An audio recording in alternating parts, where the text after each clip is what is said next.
Welcome to the world of Duel Monsters. Hey, what's up, Metaverse? This is your boy Metabro Jake, and I'm right here with my main dude, Metabro Rene. My man got 19th place right here at San Diego Regional. Go ahead, my man, the floor is yours. Yes, first of all, I want to do shout outs. I want to shout out the Meta Bros for sponsoring me, and also my friend Omar for giving me a ride here to San Diego. If it wasn't for him, I wouldn't be here. So let's just get on with the profile. Today I played Despia, branded, so I'll start off with the Despia engine. I played 3 Alibers.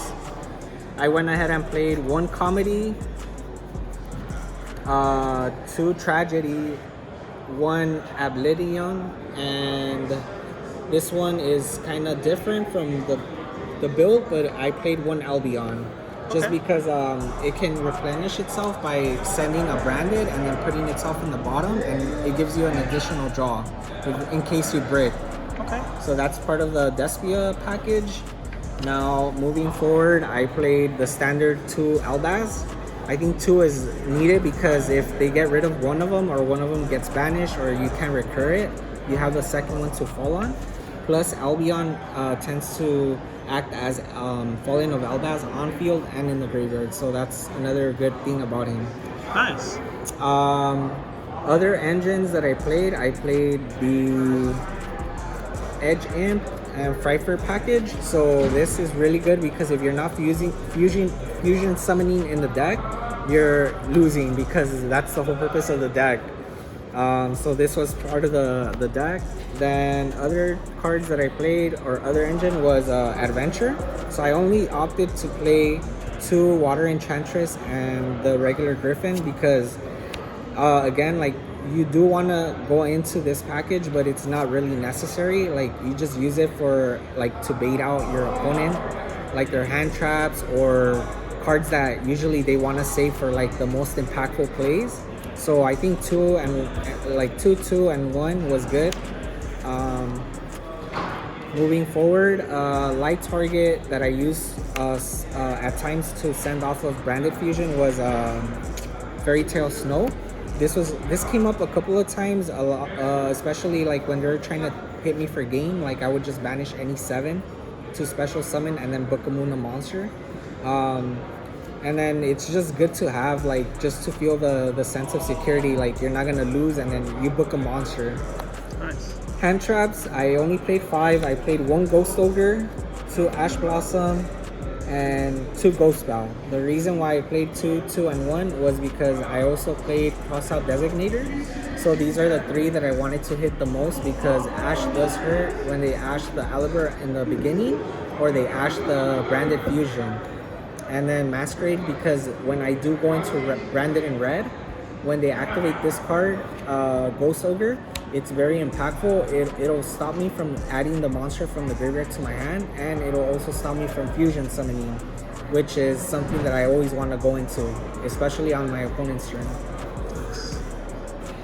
Moving forward with spells and traps, so I only played 1 trap, and that was Branded Retribution. This card came in clutch a lot of the time throughout the rounds because most of the time I would send it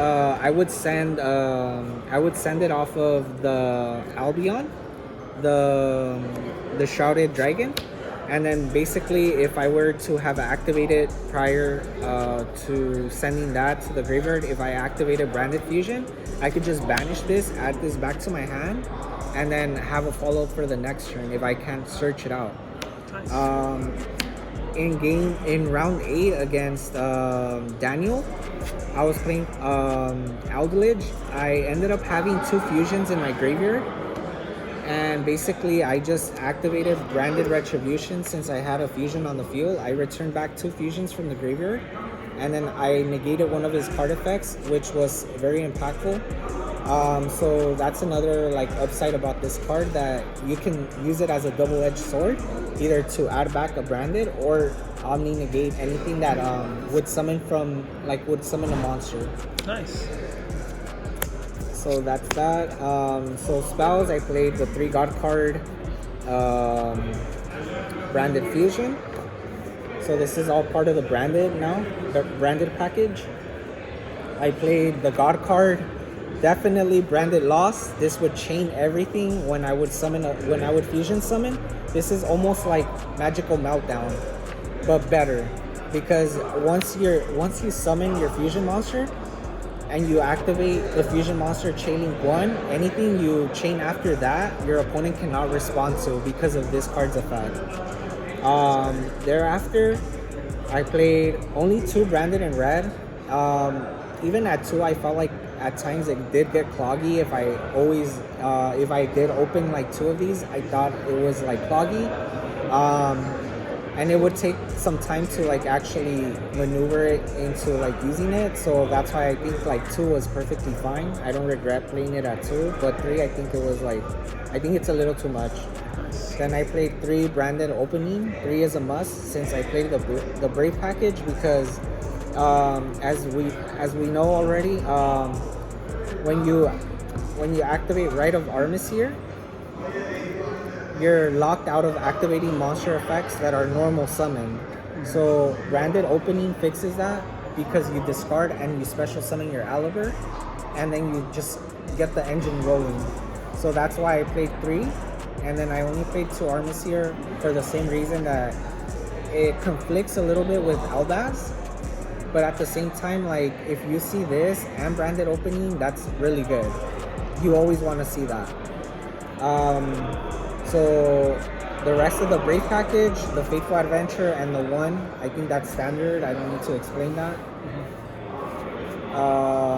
Other cards, like 1-ofs, I played the Call by the Grave, Foolish Burial, and that's about it for the 1-ofs. And then 2 cross-out designators. Again, in the mirror match, this is good. You can cross out Foolish, you can cross out anything. Against other matches, you only want to cross out the hand traps. That's what's gonna stop you from like proceeding into like your game phases. Then I played 2 polymerization and 3 patchwork. I think this ratio was correct. You always want to see the patchwork so you can get into your polymerization and your edge aim chain.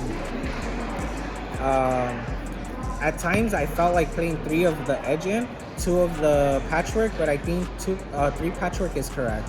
I think it's better to see this than to see that, because then if you can't discard this, then you can't get into this. True. And the last few cards that I played for spells, I played 2 Super Poly. I don't regret it. I think 3 is too much, and when I did see it, a lot of the times, like for instance Sword Souls, I couldn't like super poly them because they usually end on like a fire or a water type monster, or if they do end on a light is Shishiao, but then like you really can't do anything with the light target. You want dark monsters. So I think 2 is fine. Never bricked on it, maybe against the Sword Soul matchup. And then lastly, the 2 triple tactics. This came in clutch, especially when my opponent would ash my Aliber.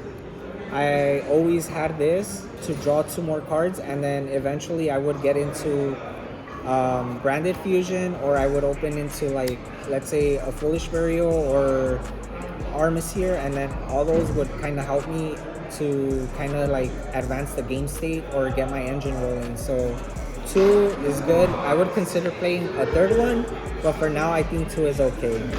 Nice. Main deck was 48 cards. Nice. And then, well, the side deck and extra deck 15, of course. So okay. I have like my field center, and then tokens, the Nibiru token, and just a token for adventure. So for the fusions, I played 2 Lubalion. I believe this is standard. You don't want to like get caught with just having 1 and then you can't recover it. 2 Mirror Blade. I think Mirror Blade is awesome. You need 2 of it because even in round 10 when I faced off against the mirror match, he ran out. Both of his Mirror Blade Jades were the Ice Blade Dragon were in the graveyard. There was no way he could recover, and the reason why I won that one was because he went into Despia and Quarteris and he made all monsters attack 0. He didn't realize that his monsters would go down to 0 as well if they weren't fusion monsters level 8 or higher.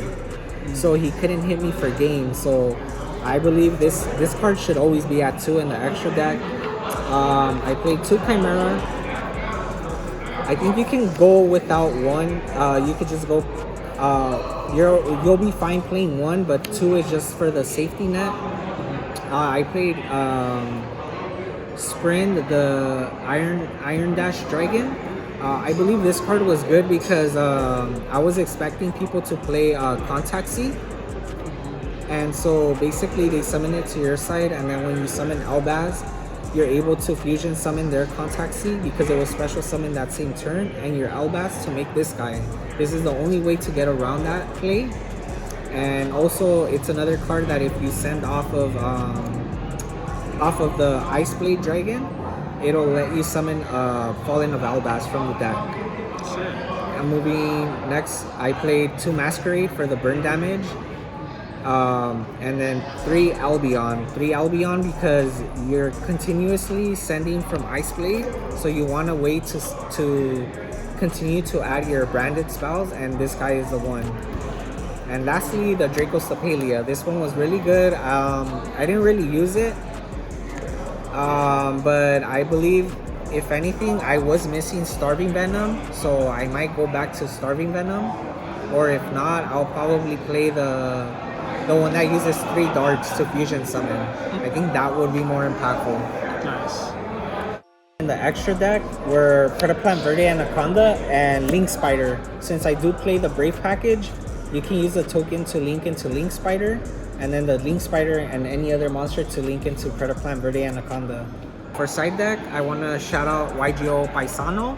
Nice. I copied his side deck from his Despia deck, so I was basically playing 2 DD Crow, 2 Twin Twisters, 3 Lightning Storm, 3 Dimensional Barrier, 3 Sphere Mode, the 1 Necro Banshee, and the Zombie World.